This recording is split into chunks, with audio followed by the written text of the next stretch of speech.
This is JTQ9 of SSX-1, and welcome back to the channel. In this war, to be perfectly honest with you, we're facing ASR, and I was really nervous for this war. Probably the most nervous I've been in a very long time, because I was asked to take a couple of fights that I am not used to doing. This Void versus Penny, I've taken before. It's never really been an issue. I remember the first time I was assigned this at the start of the season. Officers and I completely forgot that Void was obviously Incinerate immune. So therefore, this made her normal kind of Penny cycle irrelevant, in the sense that we had to actually play this straight up, and it was a much longer fight. So in this fight here that's about to start up, basically the strategy behind it is to make sure you don't get stuck with his count. You don't get to the 10, don't get any weaknesses or debuffs on you. Make sure you throw the SP1, because the SP2 will basically do no damage. I could have held out to use the SP3, but because the 7-hit combo from the SP1 and the damage it was doing, that I used kind of in testing a lot, that was kind of the strategy for this. So basically, keep an eye on the timer, keep an eye on your count, make sure that when you get close to the every 10-hit combo, that you can shrug off any of the debuff, otherwise it's going to do some damage, as I was doing. So other than that, this particular fight was pretty straightforward in that sense, where those are kind of the two main things you need to look out for. The reason why I'm saying I'm particularly nervous in this fight is that I was told that my Iceman R2 unduped was the best option we had for the next fight, which was Havoc on the same lane. And I'll get into that a little bit further on. So furthermore to that, on my spots in the second in the second level in tier 2, again, I was asked to bring in Diablo, which is a fairly new rank up for me. I've been using him kind of in the AQ just to kind of get used to him a little bit more. But with the kind of the strike count against Magneto and Professor X, it was just, these are just not fights that I was particularly comfortable with going in. So it took me a long time to do. I was supposed to do my incursions run with my partner Rosero in the 4 Loki kind of incursions tournament that I was in. We're in the semis, and ended up delaying an extra hour just because I was doing extra duels and prep work and watching videos just to make sure that I was executing properly. So as you saw with the Penny fight with the Void, it was pretty straightforward. At one point, I let the debuff get on me a little bit longer at the end, which caused me to get more damage. But overall, was pretty happy with that fight. And Penny, for me, I just love using her. I think she's a great champ, and maybe flying under the radar still a little bit too much at this point. Heavily considering her for my next R4, to be perfectly honest. So in this fight here against the Havoc, I'm using my R2 Iceman. Fortunately, the masteries at this particular level are still free, so I was able to turn on full suicides, because my strategy going in was basically don't take any hits, make sure the ice armor stays up the entire time. And originally, I was just going to throw SP3s, but then I realized, you know what? I think I'm going to be a little bit safer and keep the SP3 as a backup plan, because when Iceman throws his SP3, no matter how long ago you lost your ice armor for whatever reason, if I took an accidental hit or an SP1 to the face, I would get the ice armor back up immediately. So for me, it was just one of those kind of fail-safe things. A little stressful getting to the SP3, because as you can see, although I'm doing more damage than I would if I didn't have suicides, it was still a longer fight, and my reparry abilities against Havoc, for whatever reason, are very lackluster. So it's not my favorite thing. I'd never really, I'm going to say, practice that all that much.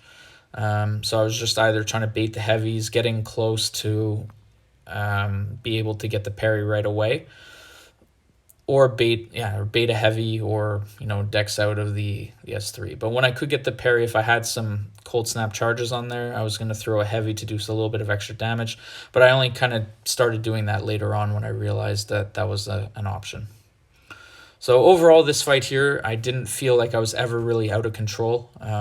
It was just a little bit longer than normal.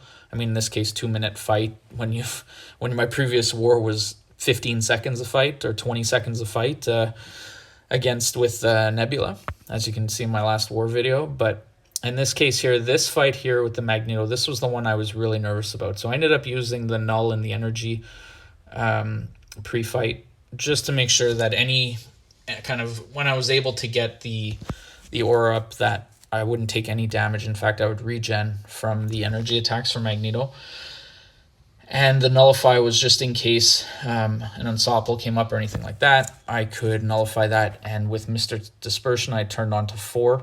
With half suicides, I believe I had the liquid courage, I'd be healing the entire time. So I wasn't particularly worried, but I was like, I wasn't scared of dying, but I was still nervous how the fight was going to go, because as much as you want to duel this, you're not in the same situation when you have strike counter and then he has the block penetration if I don't do that. So the idea was I used an APB, advanced power boost, to start off to make sure that I would at least get a quick S1 off.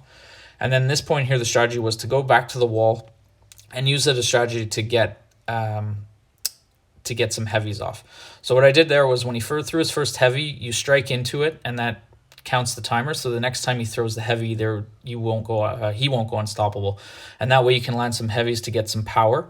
And then at that point, I could do kind of a parry and then throw the SP1 to reset my strike counter. And that was kind of the strategy. So anytime I couldn't get to a bar of power, I would back up and kind of do that same strategy, bait the SP1, because you don't want to risk baiting the SP2, as it's a little bit tougher to dex and does way more damage. So in this case, that's what happened. I would always try to beat the SP1. If he had not enough power, I would then reverse myself back to the wall to be able to do kind of a wall counter attack here. So that's where I hit the light into his unstoppable. I block right away, and then I throw a heavy. And then I believe I try to do that again until I get more power to be able to launch an SP1. At the same time, too, when you do throw the heavies, he puts on more poison, like a stronger poison with both hits. So it also helps kind of dwindle his energy or his health down a lot more as well. So I have one more there, and then the fight is done. So this one here, at the end of this fight, although it went really, really smooth, I was kind of shaking a little bit. So to say I didn't necessarily prepare as hard for this Professor X, I mean, it's going to be very, very obvious very soon, as I might have had a couple of mishaps throughout this fight, as we'll go over kind of as they come up. So I just used the energy one, because with his energy attacks, just in case I'd heal up. The other ones didn't feel very relevant. So in this one here, kind of the same sort of thing, same sort of idea, is that you want to try to throw the SP1 constantly so his strike counter keeps getting reset. Try to get some poisons on there to do the additional damage, and just pay attention to the fight and not take any hits to the face.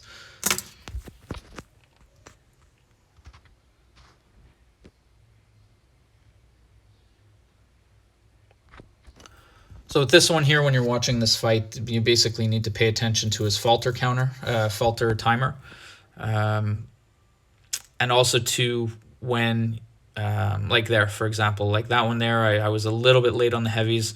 Again, I was still shaking a little bit too much from the previous fight. As you'll see, I miss multiple heavies throughout this fight, and it's just very, very, very embarrassing of a fight. Considering how well I was able to play the last version with Magneto, this one here should have been a much easier fight, but instead I made this fight way tougher than it had to be. I believe I even took an SP1 to the face. My parries weren't landing because of disorient, and I was at this point here, I took that hit and I thought I was going to die. Fortunately, again, another missed heavy, and he could have countered me there and probably would have been dead. So I got a little bit lucky there. But from there, I kind of smartened up after kind of with that falter. Missed the heavy there, and then through the SP1, got some power back, or some health back.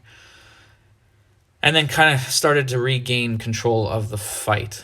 Again, not the cleanest fight I've particularly had, but I wasn't paying attention so much to the strike counter at this point. I was paying way more attention to the falter and just making sure that I was not getting clipped by any special and punishing wherever I could. So again, overall, I got him down. It was clean. Sorry, it was not clean. It was far from clean. I got him down. A solo was a solo, and that was kind of the most important thing about this fight. Unfortunately, with that war, that was it for me. So again, another deathless war. I'm still haven't died on the season, and our battle group had a really good showing. We ended up beating their battle group, and then in the end, we also ended up beating them, which was nice because I believe it was the first time, at least the first time in a long time, that we came close to beating ASR or actually beating them. So it was again a very nerve-wracking war. I was told that my R2 Iceman was the best option for this particular fight, which it was. It worked out well, and looking forward to seeing you all in the next one. Thanks for watching. Take care.